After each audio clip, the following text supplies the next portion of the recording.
wondered why divorce is so much on the increase in this century? I mean, a lot of people go into marriage expecting that their marriage would work or last forever, but somewhere along the line, the marriage doesn't work, they end up being separated or they end up being divorced. Why is this happening? Is it possible that they're going into marriage with the wrong ideas? Or is it because they've got the wrong beliefs or the wrong conceptions about marriage? In this video, we're going to be talking about 5 misconceptions about marriage. So sit back, relax, and enjoy. And don't forget to leave your comment in the comment section as well.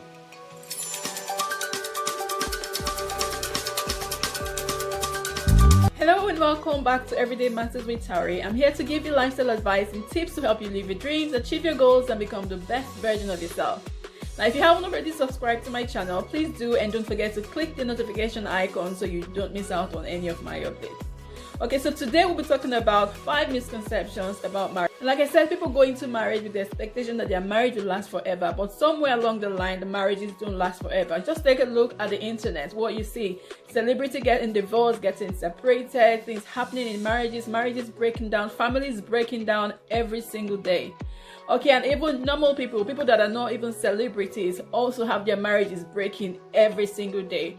So one of the reasons why this could be happening would be because a lot of people go into marriage with the wrong conception in their heart. So we have so many misconceptions about marriage, and we're going to be dealing with that in this video. The first misconception is the fact that marriage is hard. Okay, so a lot of people feel that marriage is hard. So when they go into marriage, they believe that, okay, this is going to be a hard thing for me to do. Can I do it? It even scares some people from getting married. Okay, and this is brought about by people that are already married, making people outside, those that are not yet married, to feel like that getting married is really hard, or being married is hard. It makes them feel like being married means that you have to give up your life for the other person, or you have to do things that will make you unhappy, or things you have to sacrifice your life and your time and all that for the other person, and they see it as being hard. Okay, say for instance someone is wanting to get married and has this conception in their heart that person will not get married, will take some time, a lot of time actually, before they would ever decide that they want to get married. Okay, and when they get married, they already have that thing in at the back of their mind, like, okay, this marriage is hard, do I really want to go into it? And when they get into it, they start seeing it as hard, and then whatever they do is, oh, marriage is hard, marriage is hard, marriage is hard. But the truth of the matter is, marriage is not hard. Marriage is hard work, but it's not hard. Okay, so there's a difference between the two. So you don't say marriage is hard, you say it's hard work, because it takes conscious efforts to make your marriage work.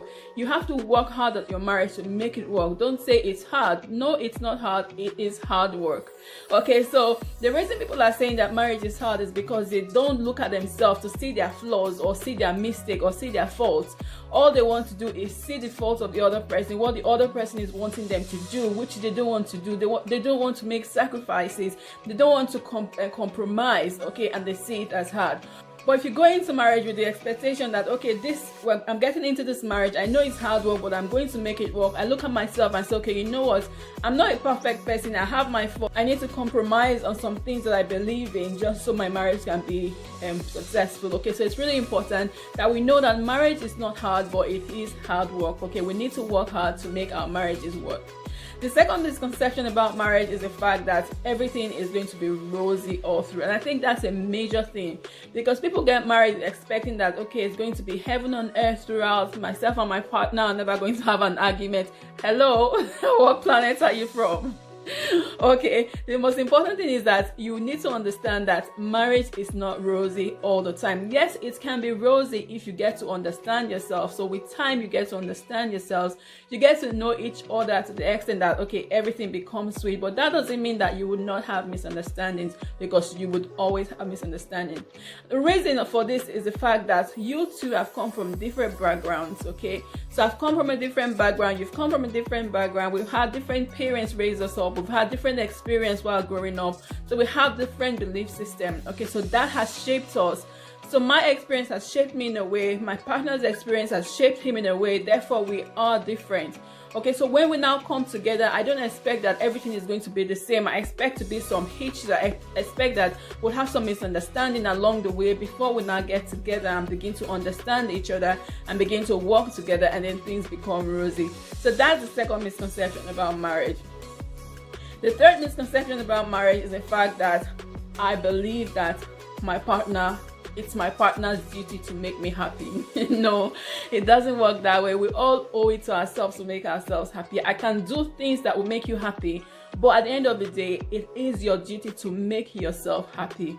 Okay, I can do things, I can say things just to try to cheer you up, to make you happy, but I can't go into your heart or into your mind and take out the beliefs that you have, whatever it is that's going on in your heart.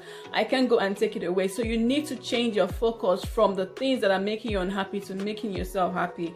So that's really important. So you owe it to yourself to make yourself happy. Your partner cannot make you happy. So I can do things, your partner can do things that will make you happy. Maybe buy you some nice gifts, do some certain things for you, take you out for dinner, buy you some expensive presents, or do things together with you that will make you happy. But at the same time, it's left for you to make yourself happy.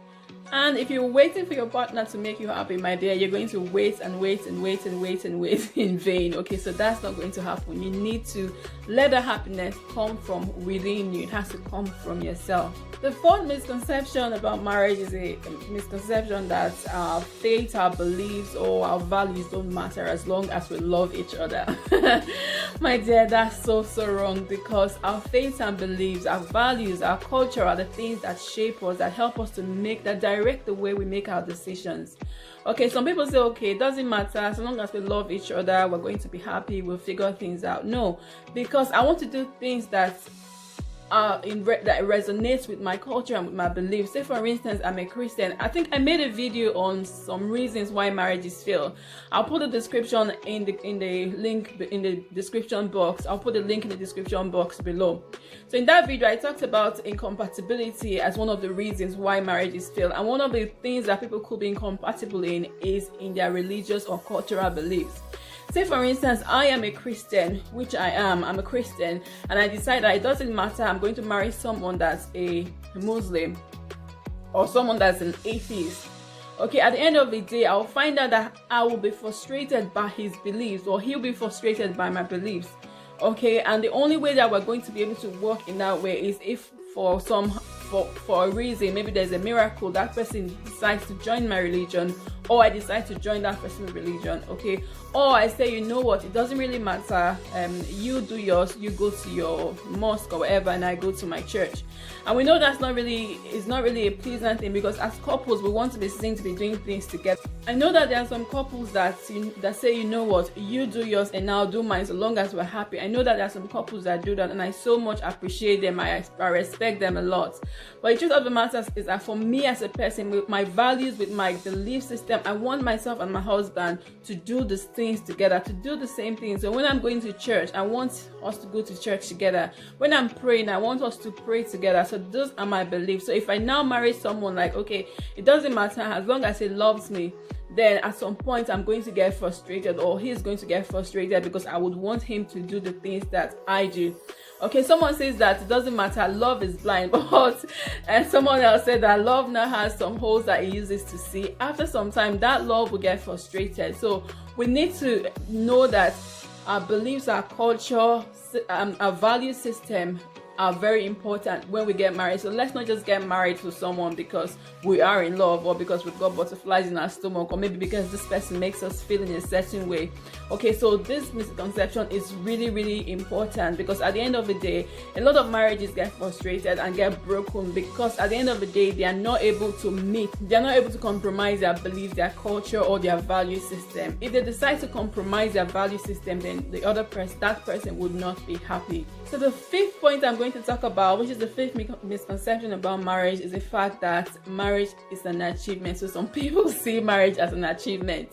So a lot of people will say, you know what, I want to get married, and once I get married, that's it, I've achieved what my goals or my dreams in life are. Some people actually dream of getting married. Okay, and once they get married, they don't care who the person is, they don't care if the person is fit for them, if they're compatible with the person or not. They get married because it's an achievement for them, so they want to get that achievement. And at the end of the day, when they get that achievement, they find out that, you know what, this person is not really what I thought he was, or this person is not really what I thought she was.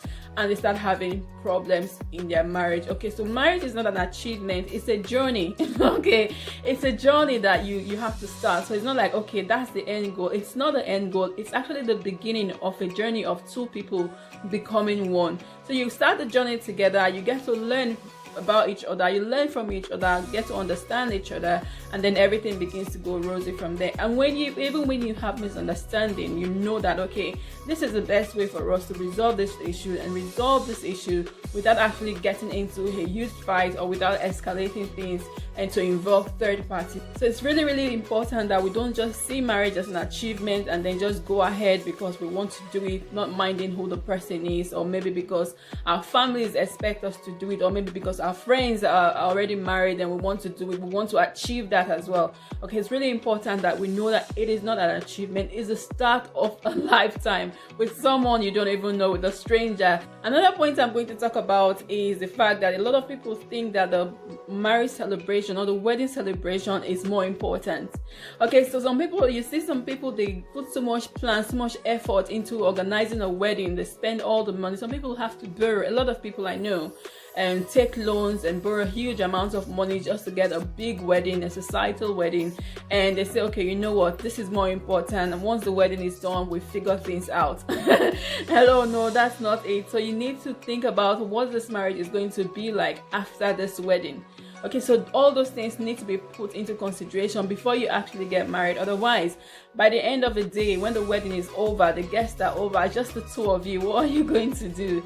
So we want to make sure that in order for this divorce rate to be reduced, in order for this marriage breakups to be reduced, we want to put a lot of considerations into our marriage. We want to make sure that we don't have this misconception about marriage. We want to understand the truth about this misconception and not just jump into it without actually knowing.